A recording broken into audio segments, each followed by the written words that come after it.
Sushant Singh Rajput case में CBI की जांच का आज छठा दिन है। रोज इस केस में नए खुलासे हो रहे हैं। सुशांत सिंह केस में रिया का ड्रग्स कनेक्शन भी सामने आया है और अब बड़े पैमाने पर नारकोटिक्स कंट्रोल ब्यूरो इसकी जांच करेगा। इस केस में संदीप सिंह की भूमिका भी शक के घेरे में है। संदीप सिंह खुद को सुशांत का करीबी दोस्त बताते आए हैं, लेकिन उनकी कॉल डिटेल्स कुछ और ही कहानी बयां करती है। उधर सीबीआई की ताबड़तोड़ पूछताछ जारी है। सीबीआई कभी भी रिया एंड फैमिली के अलावा संदीप सिंह को समन भेज सकती है।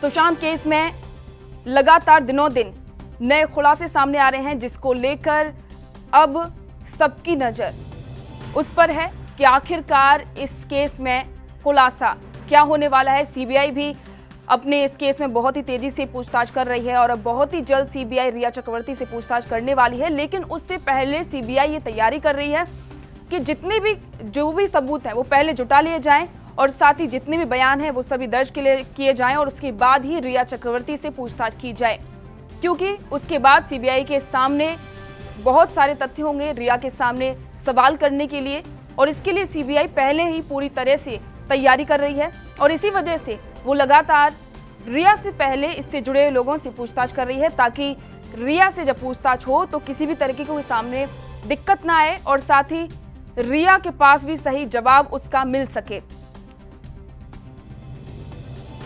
और अब इस मामले में नया खुलासा हुआ है। इस केस में रिया का ड्रग्स कनेक्शन भी सामने आया है, जिसमें नारकोटिक्स कंट्रोल ब्यूरो इसकी जांच करेगा और ये जांच बहुत ही जल्द शुरू होने वाली है। और इसी के साथ इस केस में संदीप सिंह की भी भूमिका सामने आ रही है, जिसको लेकर यह भी हो सकता है कि सीबीआई संदीप सिंह से भी पूछताछ करे और बहुत ही जल्द अब सीबीआई सभी जांच करके सभी के बयान दर्ज करने के बाद रिया चक्रवर्ती और इसके परिवार को समन भेजेगी, उनसे पूछताछ करेगी और इसके बाद में ही इसमें नया खुलासा, ये केस नया मोड़ लेगा।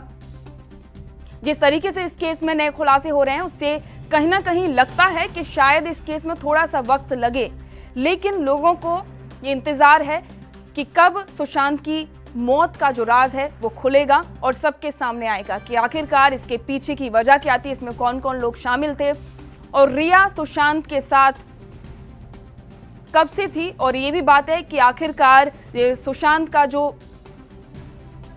कनेक्शन बताया जा रहा है बाकी लोगों से, या फिर जो भी उसकी बीमारी बताई जा रही है, उसका इलाज रिया चक्रवर्ती कब से करा रही थी। बहुत सारे सवाल हैं, इन सभी के जवाब बहुत ही जल्द सबके सामने होंगे।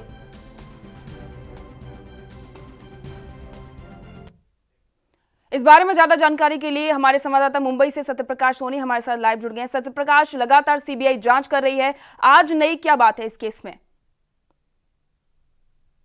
देखिए, सीबीआई के जांच का छठवां दिन है। इन 6 दिनों में सीबीआई ने अब तक 6 लोगों से गहन जांच की है जी। लेकिन जिस तरह से सिद्धार्थ पिठानी और सुब्रमण्यम ने, बीजेपी के जो नेता सुब्रमण्यम, जिस तरह से ड्रग्स माफिया के साथ संबंध को लेकर कल बात कही थी, उसको लेकर कहीं न कहीं वो पूरे मामले में ट्विस्ट आ गया है। अब जिस तरह से सबसे पहले आपको बता दें कि सिद्धार्थ पिठानी ने जिस तरह से कहा था कि रिया चक्रवर्ती और सुशांत के बीच जो व्यवहार थे उसको लेकर तमाम बातें खुलासा हुआ है, उसको लेकर सीबीआई अब एक एंगल बना ली है। दूसरी तरफ जिस तरह से सुब्रमण्यम ने कहा था दुबई कनेक्शन है ड्रग्स को लेकर जी, सुशांत को जो है ड्रग्स दिया जाता था, सुशांत का जो का संबंध था ड्रग्स माफियाओं से था। दुबई में मौत से एक दिन पहले दुबई माफिया से, जो ड्रग्स माफिया था, उससे मुलाकात हुई थी, उसको लेकर। वहीं दूसरी तरफ जिस तरह से दोनों संबंधों को मिलाया जा रहा है, एम्स की जो फॉरेंसिक टीम है वो कर रही है कि अब सुशांत का जो है मनोवैज्ञानिक जो है वो जांच की जाएगी, साइकोलॉजिकल ऑटोप्सी की जाएगी। अब आप सबसे पहले आपको बताते हैं साइकोलॉजिकल ऑटोप्सी क्या होती है। जब कोई शख्स की मौत हो जाती है, उस पूरे मामले में जांच जो है मौत या आत्महत्या तक नहीं पहुंच पाती, तो ऐसे में साइकोलॉजिकल जो जांच होती है वो कहीं ना कहीं मदद करती है कि मनोदशा क्या थी। हालांकि सुशांत की मौत हो चुकी है, लेकिन सीबीआई लगातार फॉरेंसिक टीम के साथ आज जो है कभी भी मनोवैज्ञानिक मनोचिकित्सक जो है उनकी जांच कर सकती है। इसके लिए पूरी तैयारी में सीबीआई और फॉरेंसिक टीम है। दूसरी तरफ सीबीआई की आज टीम जो है फिर से कूपर हॉस्पिटल जाएगी और उन डॉक्टरों के पैनल से बातचीत करेगी कि किस तरह से उनकी दशा थी किस कंडीशन में रखे गए थे, कितने बजे लाए गए थे, कहाँ रखा था, वो तमाम चीजें फिर से दोहराई जाएगी। चौथी बात आपको बता दें कि आज जो है सिद्धार्थ पिठानी से वापस बात की जाएगी कि किस तरह से लगातार सिद्धार्थ पिठानी एक से एक बड़े खुलासे कर रहे हैं ड्रग्स माफिया के साथ साथ। उन्होंने बोला चाय कॉफी में सुशांत को जो है ड्रग्स दिया जाता था। वो तमाम बातें अब सीबीआई एक एक एंगल पकड़ के जांच कर रही है। इससे साफ जाहिर होता है कि जांच जो है कहीं न कहीं थोड़ा देर जरूर हो रही है, लेकिन सीबीआई पूरी तैयारी में है कि किस तरह से मुख्य जो उनका केंद्र बिंदु है हत्या अथवा तो उस पर पहुंचने की कोशिश कर रही है। सत्य प्रकाश ये जो सिद्धार्थ पिठानी ने कहा है, जैसा कि आपने बताया कि सिद्धार्थ को चाय या कॉफी में ड्रग्स दिया जाता, तो वो ड्रग्स देता कौन था?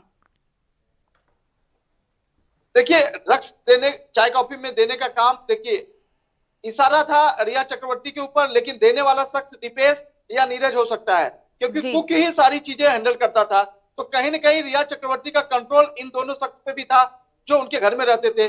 चौथी बात नई खुल के सामने आ रही थी, कभी भी संदीप सिंह को भी बुलाया जा सकता है। जिस तरह से संदीप सिंह का अचानक मर्डर मिस्ट्री के बाद आना और पूरे मामले को अपने हाथ में कंट्रोल में लेना, वो कहीं न कहीं एक बड़ा सवाल खड़ा करता है। दूसरी तरफ जिस तरह से पोस्टमार्टम के दौरान सुरजीत सिंह जो करनी सेना के सदस्य है वो पहुंचे थे, उनको संदीप सिंह के इशारे पर मुंबई पुलिस द्वारा बाहर खदेड़ना, वो भी एक बड़ा सवाल खड़ा करता है। तीसरी बात, अभी एक अहम बात है जो सिद्धार्थ पिठानी में कल सीबीआई के सामने रखी थी कि इस पूरे मामले में बॉलीवुड का कोई बड़ा सितारा है जिसका नाम अभी नहीं लिया जा सकता, वो इन्वॉल्व है। तो सीबीआई जो है कभी भी रिया चक्रवर्ती को बुलाएगी तो जाहिर सी बात है उसमें किसी बड़े सितारे का नाम जरूर शामिल है। बिल्कुल, क्योंकि सीबीआई चाहती है कि जिस वक्त बड़े सितारे का नाम लिया जाएगा पूरी बॉलीवुड इंडस्ट्री में हलचल मच जाएगा। तो कहीं न कहीं ये भी एंगल रखी है। इसलिए सत्य प्रकाश, बहुत सारे सवाल हैं और साथ ही इसके जवाब तो अब सीबीआई ही बाद में रखेगी। इस जानकारी के लिए आपका बहुत बहुत शुक्रिया। आपको बता दें कि सुशांत केस में लगातार नए खुलासे हो रहे हैं और अब सीबीआई अपनी जांच को बहुत ही तेजी से आगे बढ़ा रही है। देश दुनिया की खबरों के लिए एएनबी न्यूज को सब्सक्राइब करें और बेल आइकन दबाएं।